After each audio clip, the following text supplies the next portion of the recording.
Higit sa pagpapaunlad ng sarili, kailangan ng isang malusog na pangangatawan upang makatulong sa mga kapuspalad nating kababayan. Ito ang konsepto ng isang kumpanya sa pagdaraos ng isang fun run para sa mga biktima ng bagyong Yolanda. Ang report mula kay Bench Bondo. Mahalaga ang malusog na katawan sa pagkakaroon ng mahusay na kaisipan upang makapag-ambag sa pagsulong para sa kinabukasan. At kasabay ng pag-abante sa landas ng kaunlaran, kaakibat nito ang tungkuling maging bukas palad sa mga nangangailangan. Ito ang konsepto ng isang fun run na ginanap sa lungsod ng Pasay na pinangalan ng Run 1000 ng isang convenience store company bilang pagdiriwang sa pagbubukas ng itong branch sa Pilipinas.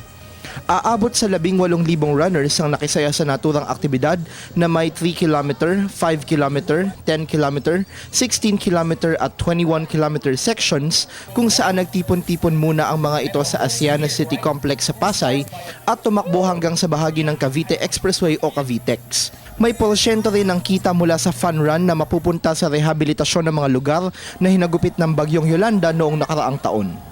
1 million pesos.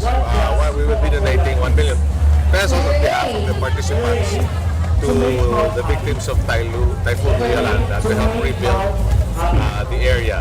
We're trying to help the well-being of the participants through their health and the well-being of those who are not so fortunate to not participate by donating to them. Isa lamang ang kumpanya sa mga agarang umayuda sa mga nasalanta ng nagdaang kalamidad kung saan nakapagbigay ito ng paunang tulong na higit 300,000 food packs. Bukod dito, nakikipag-ugnayan rin ito sa Department of Social Welfare and Development o DSWD sa pamamagitan ng pagpapakain sa mga volunteer na tumutulong sa mga relief operations at paglalagay ng donation box para sa mga biktima ng anumang kalamidad. Para sa Telebisyon ng Bayan, Bench Bondo.